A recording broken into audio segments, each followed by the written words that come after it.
অন্নপূর্ণা যোজনা নিয়ে এবার মুখ খুললেন মন্ত্রী অগ্নিমিত্রা পাল।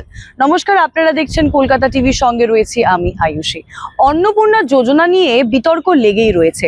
1 জুন থেকে শুরু হয়েছে অন্নপূর্ণা যোজনার টাকা দেওয়া শুরু হয়েছে 1 জুন থেকে। জুলাই মাসে বহু মহিলারা কিন্তু সেই টাকা পেয়েছেনও।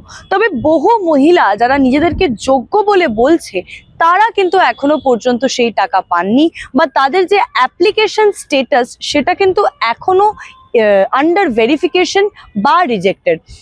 অগস্ট মাস আসতে চলেছে, সেই কারণেই সেই তৃতীয় কিস্তির টাকা, অন্নপূর্ণা যোজনার তৃতীয় কিস্তির টাকা কারা পাবেন এবং কারা পাবেন না সেই নিয়ে কিন্তু একটা মানুষের মধ্যে, মহিলাদের মধ্যে বিশেষ করে একটা উদ্বেগ সৃষ্টি হয়েছে। আমরা এটাও দেখেছি যে শুভেন্দু অধিকারী বলেছেন যে 30শে অগস্ট পর্যন্ত অন্নপূর্ণা যোজনা যত নথি জমা পড়েছে, যত অ্যাপ্লিকেশন জমা পড়েছে তার সব খতিয়ে দেখা হচ্ছে। আন্ডার ভেরিফিকেশন যে তালিকায় রয়েছে এবং আন্ডার ইন্সপেকশন যে তালিকা রয়েছে সেখানেও প্রত্যেকটি অ্যাপ্লিকেশন কিন্তু খতিয়ে দেখা হচ্ছে, নথি যাচাই চলছে। এমনকি যারা বিধায়কেরা রয়েছেন তাদেরকেও গ্রাউন্ড লেভেলে কিন্তু নেমে কাজ করার আদেশ বা নির্দেশ দিয়েছিলেন শুভেন্দু অধিকারী। এই আবহে দেখা যাচ্ছে যে বহু মহিলা যারা নিজেদেরকে যোগ্য উপভোক্তা বলে দাবি করছেন তারা বলছেন তাদের অ্যাপ্লিকেশন স্টেটাস কিন্তু এখনো আন্ডার ভেরিফিকেশন।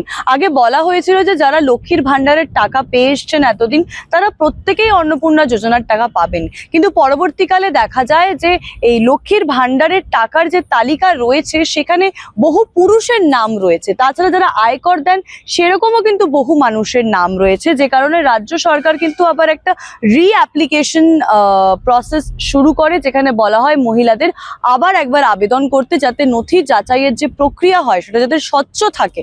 যারা প্রকৃতভাবে যাদের এই টাকাটা প্রয়োজন তারাই যেন, সেই মহিলারাই যেন টাকাটা পায়, সেই কারণে কিন্তু রিঅ্যাপ্লিকেশন একটা প্রসেস শুরু হয়েছিল এবং তা নিয়ে কিন্তু বিতর্কের শেষ নেই। এবার এই নিয়েই মুখ খুললেন মন্ত্রী অগ্নিমিত্রা পাল। তিনি জানিয়েছেন যে কোনো মহিলা যদি মনে করেন যে তিনি যোগ্য, তার প্রত্যেকটি ক্রাইটেরিয়া ফুলফিল হচ্ছেন, তবুও তিনি টাকা পাচ্ছেন না, তাহলে অগ্নিমিত্রা পাল জানিয়েছেন সেই মহিলা যেন লিখিতভাবে অভিযোগ দায়ের করেন।